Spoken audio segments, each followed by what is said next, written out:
ಓಂ ಶ್ರೀ ಗುರುಭ್ಯೋ ನಮಃ. ವೀಕ್ಷಕರೇ, ಇದು ಕುಂಭರಾಶಿಯ ಮಾಸ ಭವಿಷ್ಯ ಜೂನ್ ತಿಂಗಳ ಮಟ್ಟಿಗೆ ನಾವು ಚಿಂತನೆಯನ್ನ ಮಾಡೋದಾದರೆ ನೋಡಿ, ಒಂದು ವಿಶೇಷವಾದಂತಹ ಬದಲಾವಣೆ, ಅಂದರೆ ದೊಡ್ಡ ಗ್ರಹ ಗುರು ಮಿಥುನ ರಾಶಿಯಿಂದ ಕರ್ಕ ರಾಶಿಗೆ ಪ್ರವೇಶವನ್ನ ಮಾಡದ ಜೂನ್ 1ನೇ ತಾರೀಕು.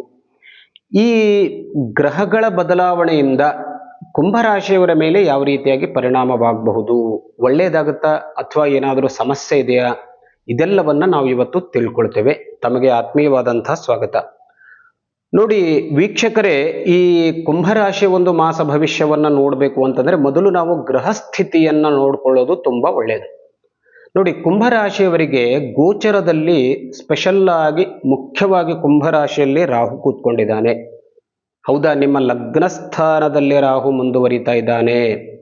ಅದರ ಜೊತೆಗೆ ಮೀನರಾಶಿಯ ಶನಿ ಒಂದು ಸಾಡೆಸಾತಿಯ ಪ್ರಭಾವ ಮತ್ತು ಧನಸ್ಥಾನದಲ್ಲಿ ಶನಿ ಮುಂದುವರಿತಾ ಇದ್ದಾನೆ. ಸೊ ಇದು ಕೂಡ ವಿಶೇಷವಾಗಿ ನಿಮಗೆ ಸಪೋರ್ಟ್ ಮಾಡೋದಿಲ್ಲ. ಅದರ ಜೊತೆಗೆ ನೋಡಿ, ಕುಂಭರಾಶಿಯವರಿಗೆ ಪಂಚಮ ಭಾವದಲ್ಲಿ ಗುರು ಇದ್ದ ಇಷ್ಟು ದಿವಸ, ಯಾವಾಗ ಮಿಥುನ ರಾಶಿಯಲ್ಲಿ ಇದ್ದಾಗ. ಸೊ ಈಗ ಕರ್ಕ ರಾಶಿಗೆ ಬಂದಾಗ ಷಷ್ಠ ಭಾವದಲ್ಲಿ ಗುರು ಮುಂದುವರಿತಾನೆ. ನಿಮಗೆ ಷಷ್ಠ ಭಾವದಲ್ಲಿದ್ದಾಗ ಗುರು ವಿಶೇಷವಾಗಿ ಅನುಕೂಲತೆಯನ್ನ ಖಂಡಿತವಾಗಿಯೂ ಕೊಡೋದಿಲ್ಲ. ಸೊ ಈ ಎಲ್ಲ ಸ್ಥಿತಿಯನ್ನ ಗಮನಿಸಿದಾಗ ನೀವು ಸ್ವಲ್ಪ ಎಚ್ಚರವಾಗಿರೋದು ಖಂಡಿತವಾಗಿಯೂ ಒಳ್ಳೆಯದು. ಆದರೆ ಅದರ ಜೊತೆಗೆ ಒಂದು ಕುಜ ಮತ್ತು ರವಿ ನಿಮಗೆ ಕೆಲವೊಂದಷ್ಟು ಅನುಕೂಲತೆಯನ್ನ ಖಂಡಿತವಾಗಿಯೂ ಈ ಮಾಸದಲ್ಲಿ ಕೊಡ್ತಾರೆ. ಹಾಗಾಗಿ ಈ ಗ್ರಹಗಳ ಒಂದು ಬದಲಾವಣೆ ನಿಮಗೆ ಯಾವ ರೀತಿಯಾಗಿರುತ್ತೆ ಅಂತ ಅನ್ನೋದನ್ನ ತಿಳ್ಕೊಳ್ತೇವೆ. ನಾನು ಮೊದಲೇ ಹೇಳಿದೆ ನೋಡಿ, ಪ್ರಥಮ ಭಾವದಲ್ಲಿರುವಂತಹ ರಾಹು ನಿಮ್ಮ ಆರೋಗ್ಯದ ಮೇಲೆ ಪರಿಣಾಮವನ್ನ ಉಂಟು ಮಾಡ್ತಾನೆ. ಒಂದು ಮಾನಸಿಕ ಅಶಾಂತಿ ಯಾವಾಗಲೂ ನಿಮಗೆ ಕಾಡ್ತಾ ಇರುತ್ತೆ. ಅನಾವಶ್ಯಕವಾಗಿ ಮನಸ್ಸು ಡಿಸ್ಟರ್ಬ್ ಆಗೋದು, ಅದರಿಂದ ಜಗಳಗಳು ಹೆಚ್ಚಾಗೋದು, ಟೆನ್ಷನ್ ಹೆಚ್ಚಾಗೋದು, ಗೊತ್ತಾಯ್ತಾ? ಸೊ ಅದರಿಂದ ನಿಮ್ಮ ಬ್ಲಡ್ ಪ್ರೆಷರ್ನ ಒತ್ತಡ ಹೆಚ್ಚು ಕಡಿಮೆ ಆಗುವಂತಹ ಸಾಧ್ಯತೆ ಇರುತ್ತೆ.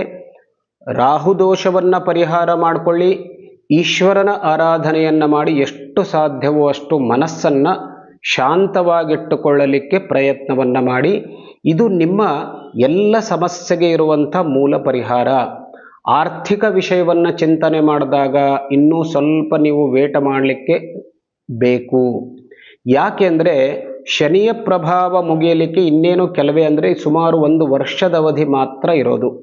ಅಲ್ಲಿವರೆಗೆ ಸ್ವಲ್ಪ ತಾಳ್ಮೆಯಿಂದ ಖಂಡಿತವಾಗಿ ಮುಂದುವರೆದಿದ್ದಾದರೆ ಕೊನೆಗೆ ಶನಿ ನಿಮಗೆ ಒಂದಷ್ಟು ಅನುಕೂಲತೆಯನ್ನು ಖಂಡಿತವಾಗಿಯೂ ಕೊಡ್ತಾನೆ. ಯೋಗಗಳನ್ನು ಖಂಡಿತವಾಗಿಯೂ ಶನಿ ಕೊಡ್ತಾನೆ, ಇದರಲ್ಲಿ ಯಾವುದೇ ರೀತಿಯ ಸಂಶಯ ಇಲ್ಲ. ಅಲ್ಲಿವರೆಗೆ ಶನಿಯ ಉಪದ್ರವ ನಿಮಗೆ ಖಂಡಿತವಾಗಿ ಮುಂದುವರಿಯುತ್ತೆ.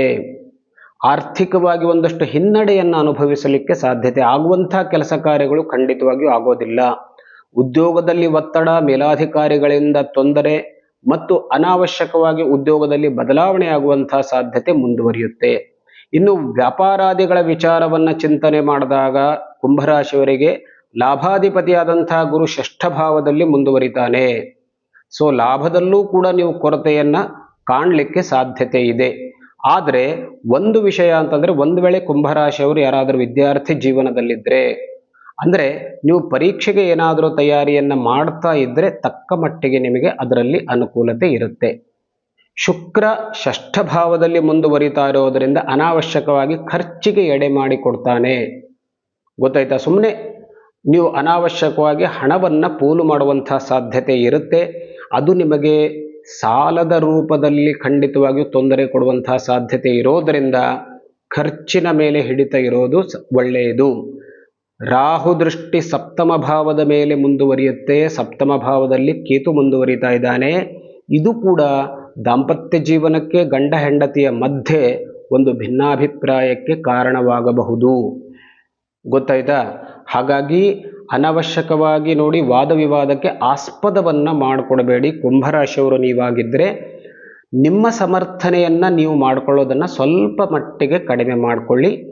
ಬೇರೆಯವರ ಮಾರ್ಗದರ್ಶನವನ್ನ ಎಲ್ಲ ಕೆಲಸ ಕಾರ್ಯಗಳಲ್ಲಿ ತೆಗೆದುಕೊಳ್ಳಿ. ವಿವಾಹ ಯೋಗ ಸದ್ಯಕ್ಕೆ ಮುಂದುವರಿತಾ ಇಲ್ಲ. ಸ್ವಲ್ಪ ಮಟ್ಟಿಗೆ ಪುನಃ ಗುರು ಈ ಒಂದು ಸುಮಾರು 3 ತಿಂಗಳ ನಂತರ ಸಿಂಹರಾಶಿಗೆ ಪ್ರವೇಶವನ್ನ ಮಾಡ್ತಾನೆ. ಆವಾಗ ನಿಮಗೆ ಸಪ್ತಮ ಭಾವದಲ್ಲಿ ಗುರು ಮುಂದುವರಿತಾನೆ. ಮದುವೆ ಯೋಗ ಆ ಟೈಮ್ನಲ್ಲಿ ನಿಮಗೆ ಶುರುವಾಗುತ್ತೆ. ಪ್ರಯತ್ನ ಮುಂದುವರಿಸಿ, ಅದರಲ್ಲಿ ಯಾವುದೇ ರೀತಿಯ ತೊಂದರೆ ಖಂಡಿತವಾಗಿಯೂ ಬೇಡ. ಕುಜದೃಷ್ಟಿ ಸದ್ಯದ ಮಟ್ಟಿಗೆ ಚೆನ್ನಾಗಿದೆ, ಆದರೂ ಕೂಡ ಕುಜನ ಉಪದ್ರವ ಇರುತ್ತೆ. ಯಾವುದೇ ರೀತಿಯ ತೊಂದರೆ ಖಂಡಿತವಾಗಿಯೂ ಇರೋದಿಲ್ಲ. ಈ ಒಂದು ಮಾಸದಲ್ಲಿ ನೋಡಿ, ಒಂದು ಗುರು, ಶನಿ ಮತ್ತು ರಾಹು ಈ 3 ಗ್ರಹಗಳ ಒಂದು ಉಪಾಸನೆ ಅಂತಂದರೆ ಪರಿಹಾರವನ್ನು ಮಾಡಿಕೊಂಡಿದ್ದಾದರೆ ಖಂಡಿತವಾಗಿಯೂ ಕುಂಭರಾಶಿಯವರಿಗೆ ಒಳ್ಳೆಯದಾಗತ್ತೆ. ಅದರಲ್ಲೂ ಕೂಡ ವಿಶೇಷವಾಗಿ ಸಾಡೆ ಸಾತಿಯ ಪ್ರಭಾವಕ್ಕೆ ಸಂಬಂಧಪಟ್ಟಂಥ ಪರಿಹಾರವನ್ನು ವಿಶೇಷವಾಗಿ ಮಾಡಿಕೊಳ್ಳಿ. ಅಂದರೆ ನಿಮ್ಮ ಒಂದು ಹಣಕಾಸಿನ ತೊಂದರೆ ಖಂಡಿತವಾಗಿಯೂ ದೂರವಾಗುತ್ತೆ. ಶನಿಯ ಸ್ತೋತ್ರಾದಿಗಳನ್ನು ಹೇಳ್ಕೊಳ್ಳಿ, ಶನಿ ಶಾಂತಿಯನ್ನು ಬೇಕಾದರೆ ಮಾಡ್ಕೊಳ್ಳಿ. ಅಥವಾ ಇದೆಲ್ಲವೂ ಸಾಧ್ಯವಿಲ್ಲ ಅಂತಂದರೆ ಆಂಜನೇಯನ ದರ್ಶನವನ್ನು ಮಾಡಿಕೊಳ್ಳಿ. ಅದರಿಂದಲೂ ಕೂಡ ಶನಿ ಪ್ರಭಾವ ಕಡಿಮೆ ಆಗುತ್ತೆ. ಒಳ್ಳೆಯದಾಗಲಿ. ನಮಸ್ಕಾರ.